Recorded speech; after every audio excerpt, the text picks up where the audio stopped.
Okay, boys and girls, we're going to read A Small Sal by Ashley Spires, written and illustrated by Ashley Spires. The book number, boys and girls, for Reading Renaissance is 14336. The book level is a 4.1, and the points, boys and girls, is 0.5. Okay, Small Sal loved the sea. He loved its vastness, its calmness, its blueness. There he is. He was meant to be on the water. Even as a child, he dreamed of a life at sea. When he was old enough, Small Sal tried to become a sailor, but the Navy wouldn't have him. You must be this tall to join the Navy. Fortunately, pirates aren't so picky, so he enrolled in pirate college. Rules. Number 1, never brush your teeth. Number 2, take anything you want. Number 3, arr is a valid response to all questions. Small Sal was hardly a natural pirate. Being rough and tough just wasn't in his nature. Arr, arr, purr. He was good at intro to swabbing the deck, but he was easily distracted during treasure map interpretation. He did well in navigation, but he lacked focus in looting. The basics. He was born to sing sea shanties, not to hold a sword. Despite these setbacks, he was determined to graduate.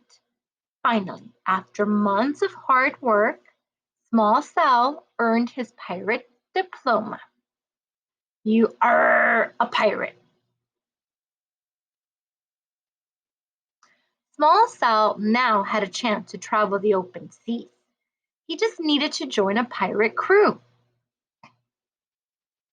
Even though Sal was small, it looked like no one had room for him.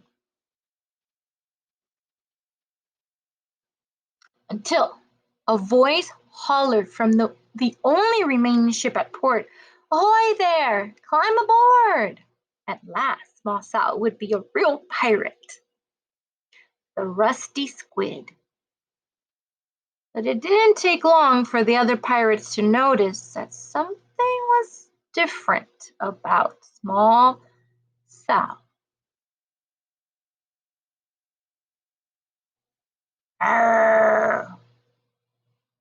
Even the captain began to wonder about his new crew member. Small Sal knew that if he wanted to remain at sea, he would have to prove his worth as a pirate. Pirate College had taught him that there are only 3 things pirates care about. Number 1, their ship.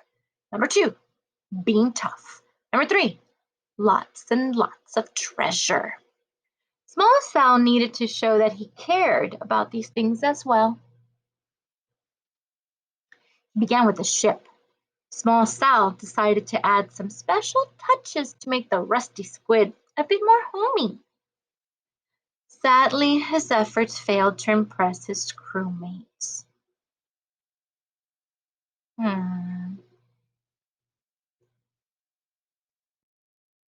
Next, Small Sal considered how to be tough. Since fighting wasn't for him, he decided that a tattoo would be perfect. Unfortunately, the result didn't seem to intimidate anyone. Redecorating the ship and demonstrating his fierceness hadn't worked. His only option was to get some treasure. He wasn't sure how. Small Sal thought about how to find treasure while he swabbed the deck. He stewed about it through battles. He mulled it over during kitchen duty.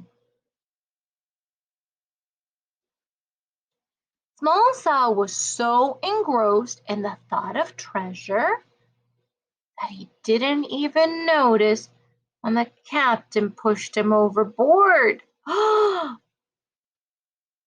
rusty squid sailed away and left small Sal behind. Soon, mold began to build up on the ship's deck. The crew was back to eating bland gruel and rat-nibbled bread. And the cabins once again smelled of feet. It was pirate life as usual, and the crew members of the Rusty Squid should have been happy about it, but they weren't. Even the captain couldn't adjust to the old pirate ways.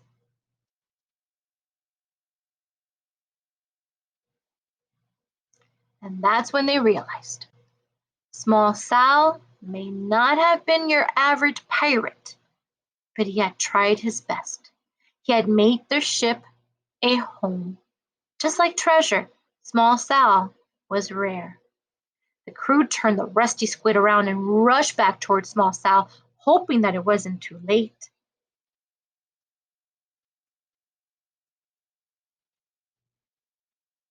When the pirates apologized for throwing him overboard, Small Sal forgave them.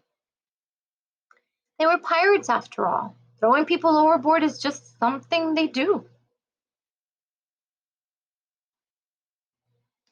Small Sal was happy to be sailing again, and his shipmates were happy to have him back. He was where he was meant to be, sailing the high seas and being a pirate in his own special way. Thank you, boys and girls.